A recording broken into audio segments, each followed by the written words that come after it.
Greetings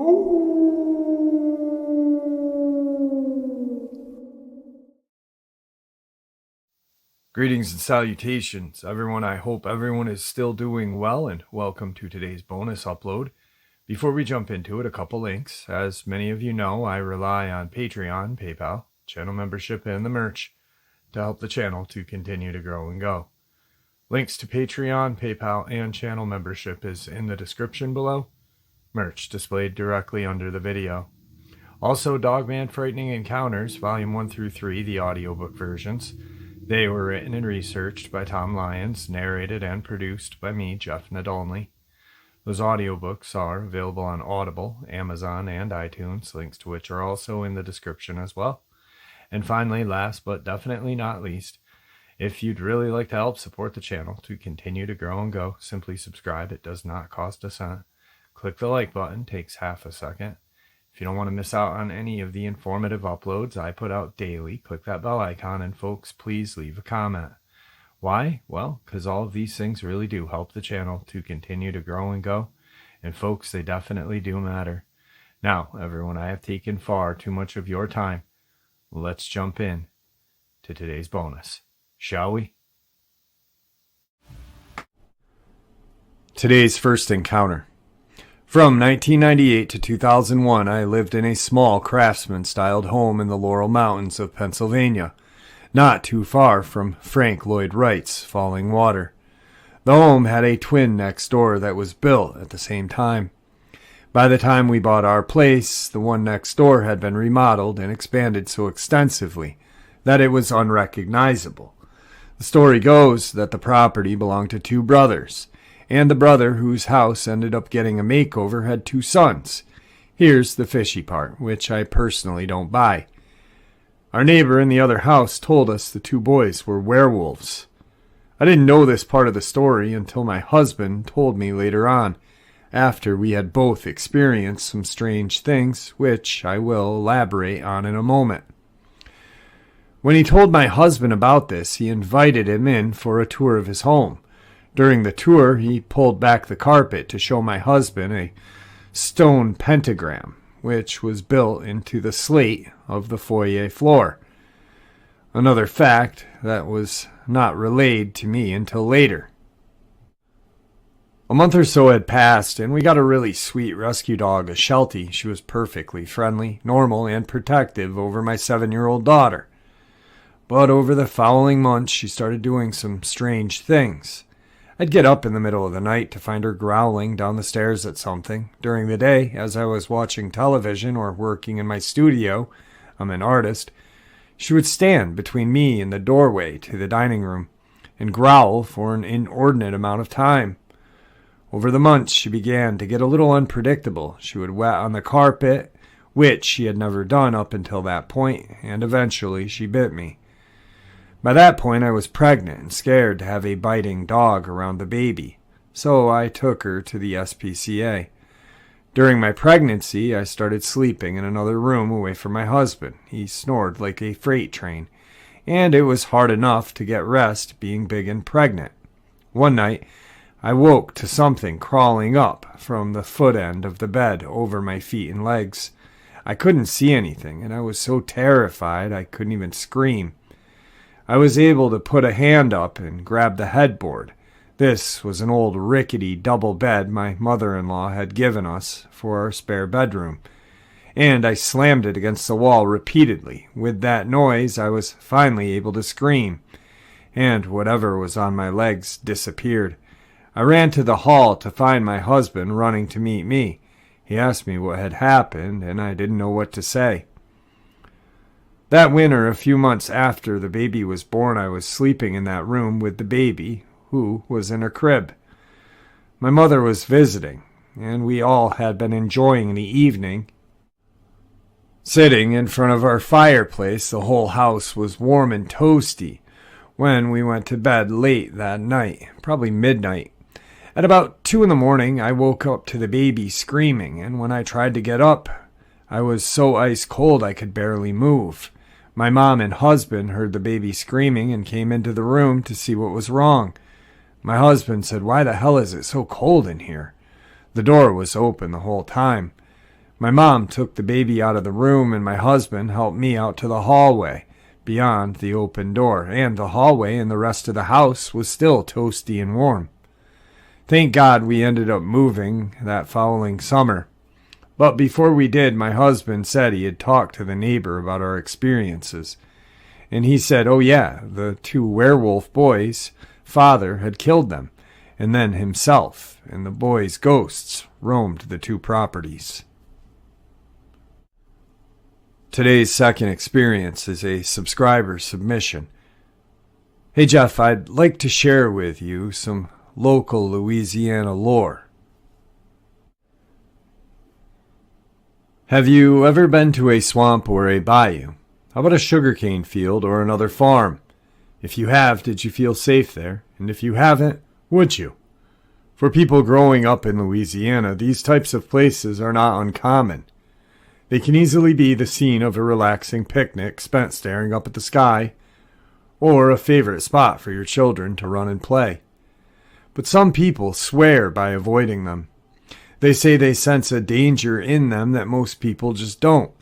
And while they may seem paranoid, they're actually right.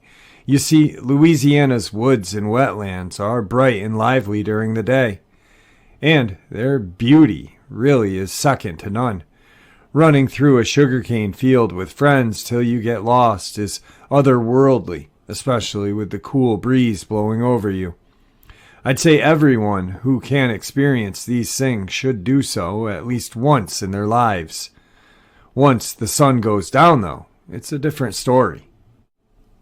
The reason you don't want to go to a sugarcane field at night is simple. If you do, you may meet the Rougarou. I know most people haven't heard the Rougarou, so let me explain the Rougarou in a way that properly conveys the utter terror you should feel at the thought of meeting it. It's a monster in every sense of the word, born of a vindictive priestess voodoo ritual, and cursed to be a slave to demonic passions for 101 days, or until it can pass its cure off to whichever poor soul is unlucky enough to cross its path. It's a bit like what you would call a werewolf, but far worse. While werewolves transform during the full moon, the Rougarou chooses to transform, both to and from his accursed state, and can do so at any time during the night. When he transforms, his size doubles and triples. With his size comes incredible strength, enough to send a man flying with one uncaring blow. Thick black claws shoot out from his hands to cut and tear away flesh and bone, and their teeth become like pikes, ready to sink into the deepest sinews of the victim. Its jaw is like iron when it bites. It won't let go no matter what type of fight you put up. Its skin thickens and darkens until it's tough as a bear's, and from every corner of its body shoots a thick white fur, ghostly in color. An omen that taunts whoever sees it. Its nose and eyes are as black as night, even to the sclera, and all around them, a contrast which makes its white as snow teeth all the more terrifying when it lunges at you in night's total darkness. Its speed's ungodly, making even the most experienced hunter fumble like a child. So as soon as you see this, you're already dead. Unlike werewolves, the Rougarou can stand and run on 2 legs and has 5 fingers and toes on each hand and foot, and unlike werewolves who lose their minds and intelligence, the Rougarou retains its, at least partially, which is why it's known to transform back into a human to lure victims at night. When it bites you, there are 2 possibilities. Either it kills you and eats you, not necessarily in that order, to satisfy its demonic cravings, or it lets you live to take on its curse. Either way, your life, as you knew it, is now over. It may seem insurmountable, and it is. Only a fool would try and meet the Rougarou, but though it can scarcely be killed, it can be avoided. The same transformation that gives it its inhuman strength, speed, and durability limits its mind. Its bloodlust, demonic in nature and more ravenous than any wolf, is evident of this. The Rougarou only glaring weakness is its inability to count past 12. Groups of objects numbered 13 or more confuse the Rougarou, who, due to its animalistic compulsions, will attempt to count them until something breaks its focus, such as the sunrise, which it fears. If you do manage to trap a Rougarou in such a trap, stay inside and you'll be safe for the night. When the sun comes up, it will flee. Its cover is gone. Whatever you do, do not attempt to kill it in its daze. If any noise breaks the creature's concentration, it'll return its focus to you, and with its speed and ferocity, at which point it's a matter of whether you shoot it dead before it tears you apart. Some have succeeded in doing so, many others have not. As a human, the Rougarou's weaknesses are more useful. From the second it's cursed, the Rougarou develops a craving for raw meat, a craving which ultimately accumulates it to biting human flesh. The satanic deed that consummates its curse and completes its transformation. While in human form, the Rougarou will usually be reclusive, sneaking off to eat its raw meals alone and hiding its evil even from its family. It uses this seclusion to its advantage, picking solitary targets for whose death it knows it won't be blamed for. As they say in Louisiana, an ounce of prevention is worth a pound of cure. So, if you see someone being antisocial or eating raw meat, especially if it happens all of a sudden, you should avoid them. And if anyone ever tries to get you to go to the fields or the woods or swamp with them alone at night, never go.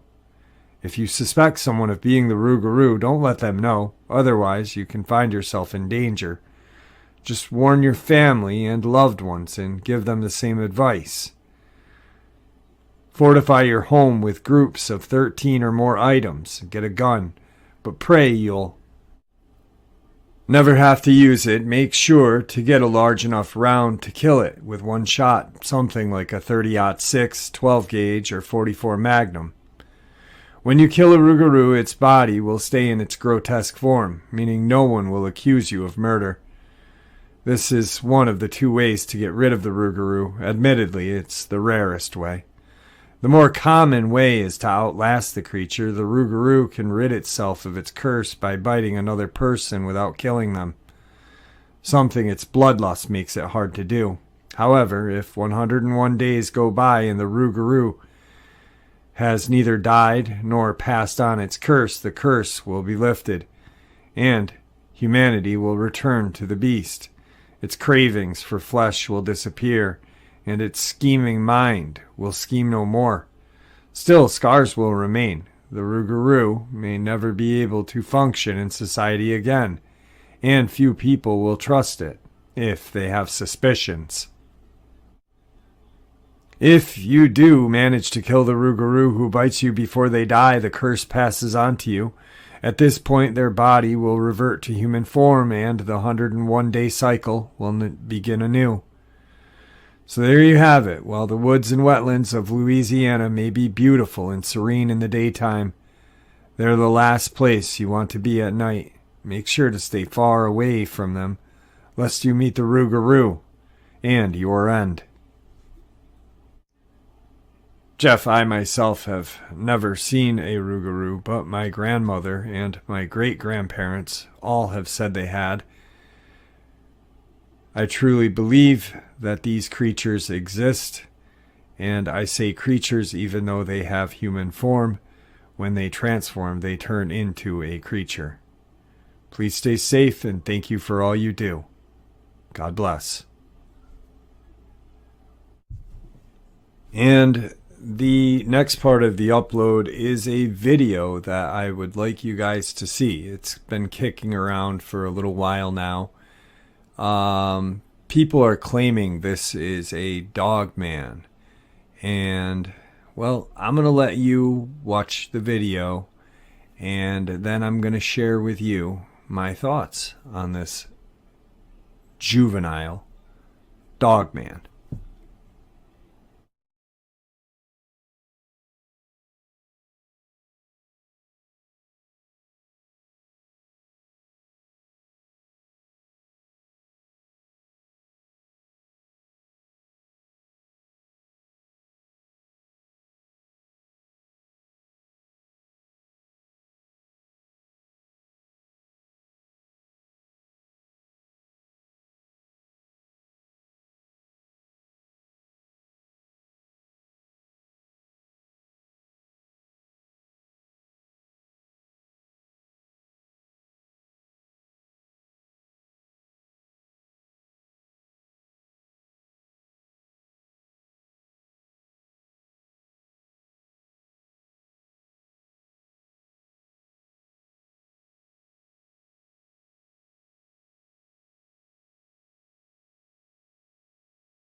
All right, so it is a very interesting video.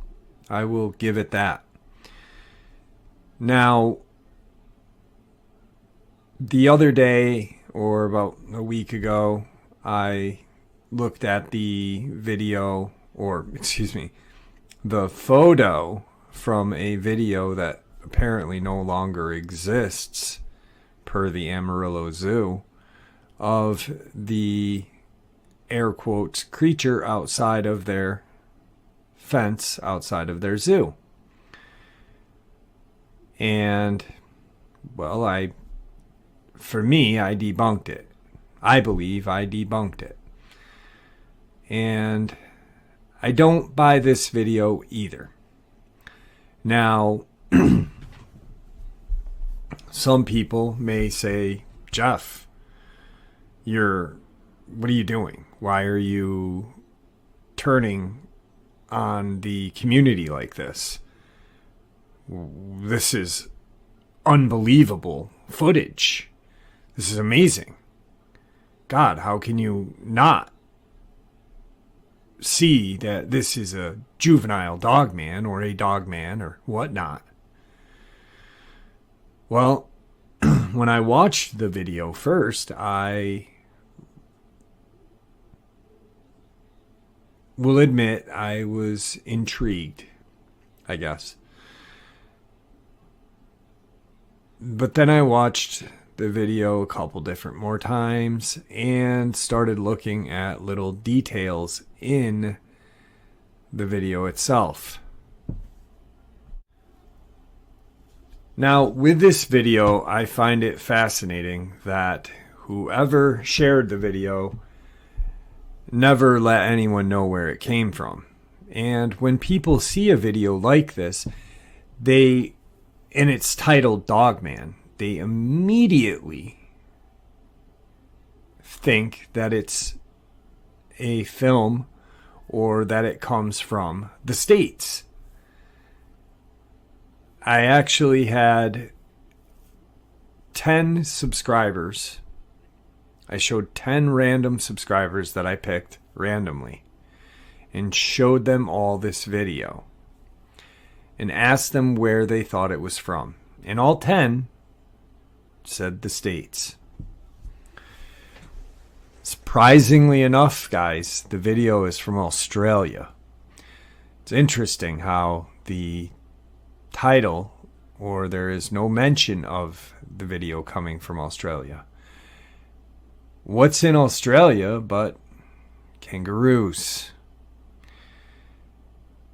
Now, that being said, if you look at the video and toward the end, you can see the ear or ears move. They're very large and upright. The surprisingly long kind of fingers. And someone may say, wait, Jeff, this thing has claws. Well, if you do a kangaroo human hand comparison, the kangaroo paw or hand has 5 claws, or 5 fingernail-like claws. And it is as large as a human's hand with 5 digits. So that right there is the elongated claw-like hands. The kangaroo clearly has mange. I will include a picture of a kangaroo with mange. I will include a picture of a hand and kangaroo paw or hand comparison. And next, and I know this is odd, but the testicles that this little roo is sitting on. If you've heard the Dogman experiences where the genitalia is explained, the genitalia is monstrous. Now, kangaroos do, when bouncing or on a hot day, they hang low. But if the animal is sick, they will shrink up and look like what this creature is sitting on, or kangaroo is sitting on. These are just observations that I've made while watching the video and looking up all of the observations I caught. When I watched the video, I sat with a notepad and pen and wrote down interesting things and Googled those things. And then I looked at the surrounding plant life, this and that. So my theory and my observation of this creature is that it is a kangaroo with mange. So once again, people may say, Jeff, why are you doing this? This is the second video second thing that you've kind of wanted to debunk. And there are actually a lot of other videos that I'd like to debunk, like the one that is from a movie called, Arga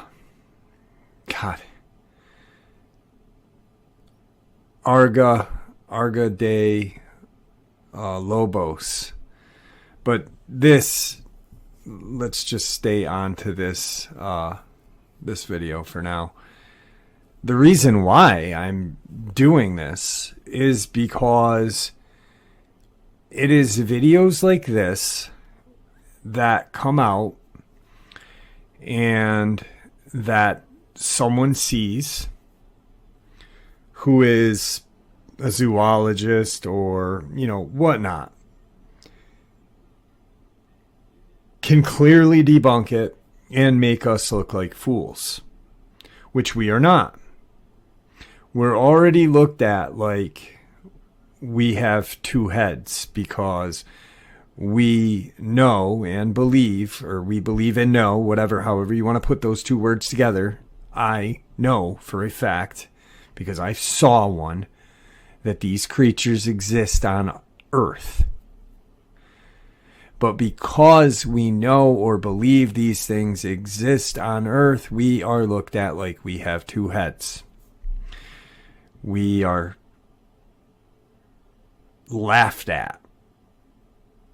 And then people put these videos up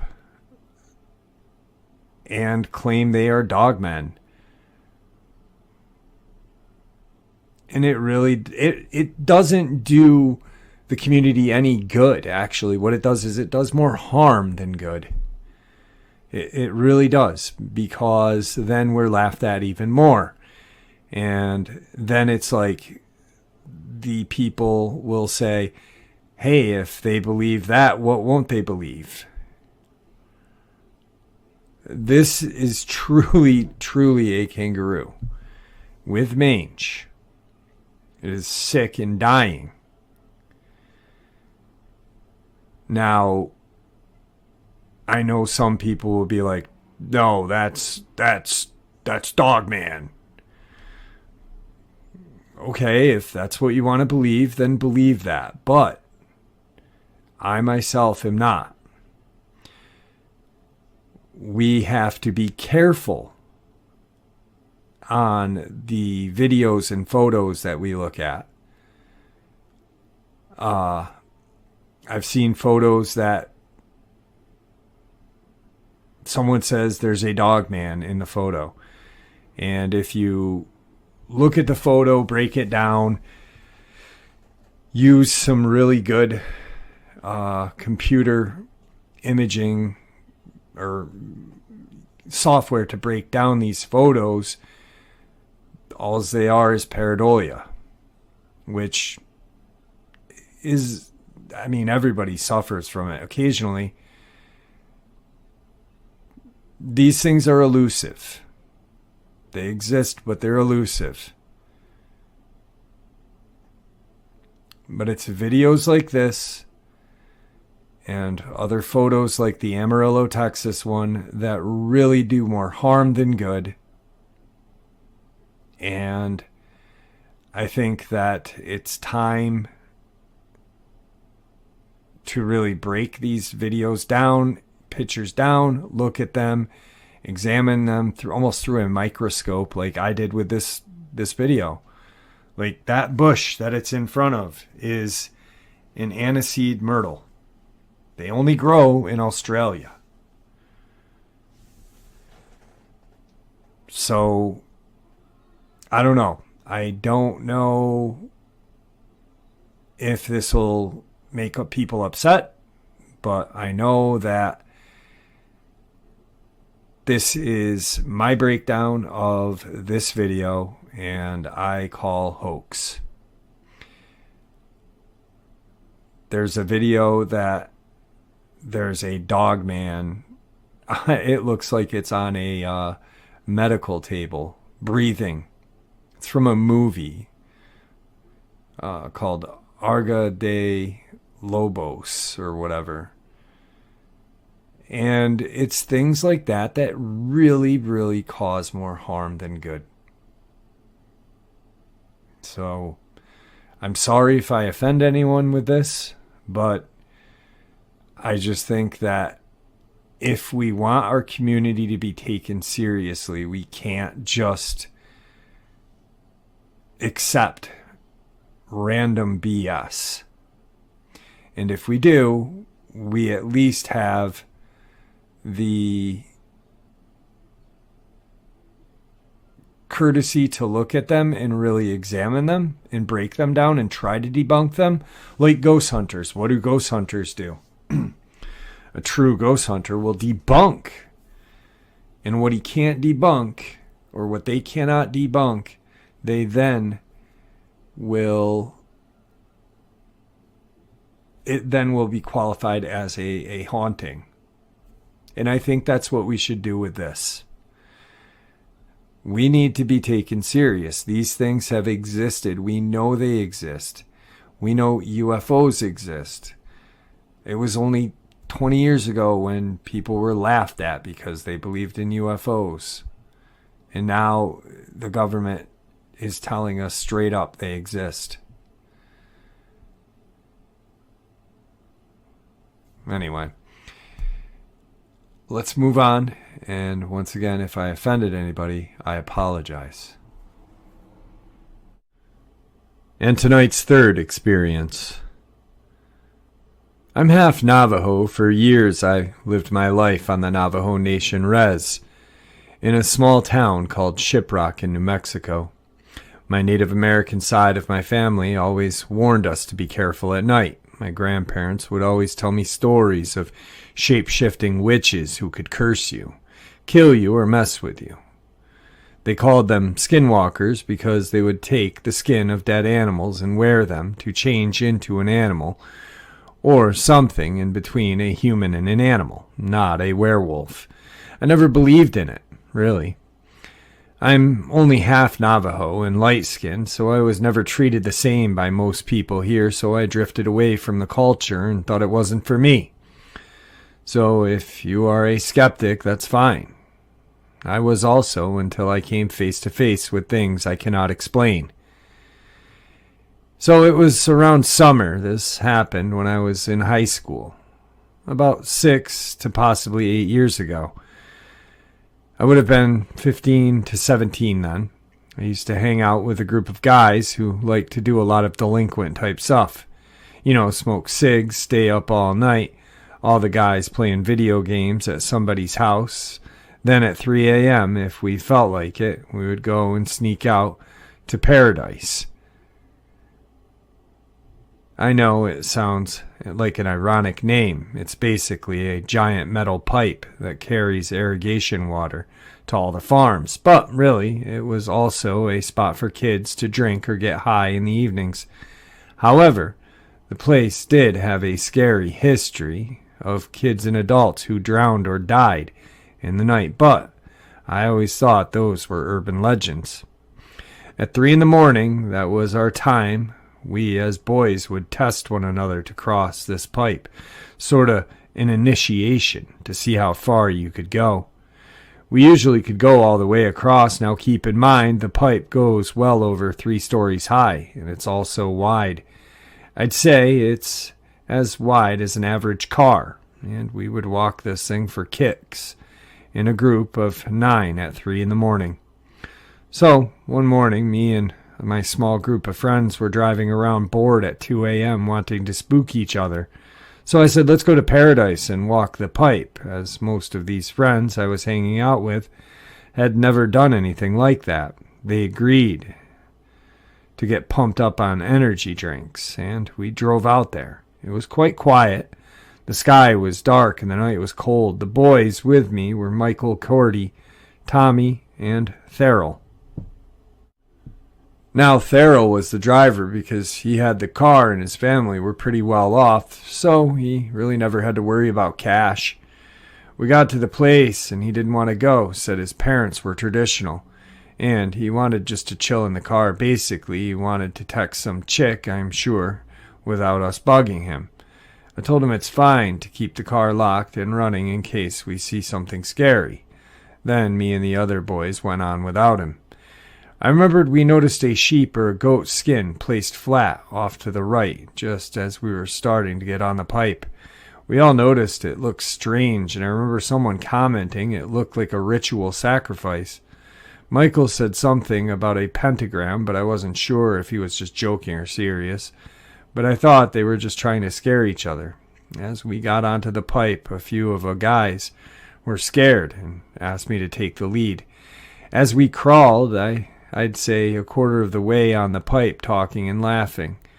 I noticed a faint whitish or light gray bat bigger than my head flying around us. It dived for us a few times. We dodged it. But then Tommy slipped because of his Converse and almost fell off the pipe. I reached out to grab him, grabbing his right arm. Michael had grabbed my shirt collar, and Cordy had grabbed onto him. All together, we got back onto the pipe, shaken, that we had almost lost Tommy into the dark depths below. Suddenly, the bat was gone. We were all freaked out, but the guys wanted to continue. We laughed about it, as guys do, thinking, wow, that was weird. We passed the halfway point of the pipe with no problems, but as we got 3/4 of the way, Michael saw something. You see, at the end of the pipe, there is a hill. Behind that hill, it is very brightly lit because of a church somewhere off in the distance. Anyway, on that hill, there was a black figure with pointed ears.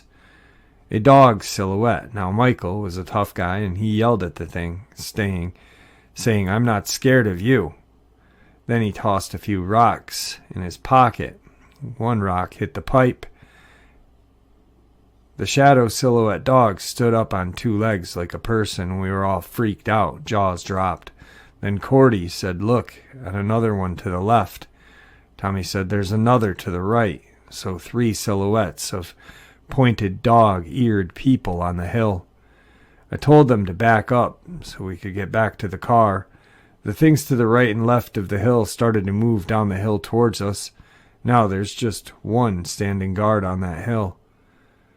The one who stood first. Now we are trying to get back, but we are about 45 minutes away, under us in complete darkness. It was quiet for a few minutes. Then we started to hear a girl crying. It sounded like she was hurt or scared, almost in pain. We were overcome with a strange feeling of wanting to help. Michael wanted to go back toward the end and crawl down and help the girl. I almost followed. Inside, I was like, no, this is wrong. Something's not right. So I yelled at him, and everyone's saying, "Are you all stupid? Look at that thing up there on the hill. Did you not see those things? It's a trap. Screw the fake crying. If that girl is hurt, we'll come back when the sun's up in 2 hours and check." Now, the moment I said that, the crying stopped. All the guys freaked out, saying they can't believe what came over them. They said they almost forgot what they'd just seen. Halfway on the pipe now, and we hear a native drum being played like a powwow. We start running on this pipe. 1/3 almost to the car. Cordy stops us. We can all hear it. It sounded like a pack of snarling, growling, yelping coyotes. But it's pitch dark below. We know they are under us. We run full speed, not looking back to the car, and yell drive and haul ass on that dirt road back to that well-lit gas station, and explained what happened to Therrell. We couldn't get the girls crying out of our heads, and we went back in daylight just to make sure. We didn't find a girl. Instead, in the area, we listened to different kinds of crying. The sound was a whimper. Then, out of the brush, we saw a coyote watching us. It was so close and unafraid of us, it wasn't shy. I yelled at it, "You guys see that? That's the girl that was crying. She probably transformed. It's one of them." I then asked the coyote, "You're a skinwalker, aren't you?" It just looked at us for a couple seconds, dead in the eye, totally calm, and walked back into the brush. We all agreed how unnatural that was for a coyote. We didn't go back there after that. Tonight's final encounter. This happened when I was 8. I was sleeping with my mom in her room because my dad worked the night shift. It was a warm summer night, so we had the windows open. Our house was right next to the woods. I remember waking up to a piercing scream of what sounded like maybe a bobcat or some other similar animal. My mom and I both bolted upright at the sound, and a second later my older sister darted into the room and jumped on the bed. Then we hear Wyatt screaming. Whatever had hold of this animal was big, and it was snorting and chewing as this animal it was killing screamed for its life. Now I've done a lot of reflecting as an adult on this night, and it's still a topic that pops up when we're talking about crazy stuff. The only way I can describe the sounds is it's similar to a big boar snorting the way it did. The power behind the snorts made me think it was a bear or something with a massive lung capacity.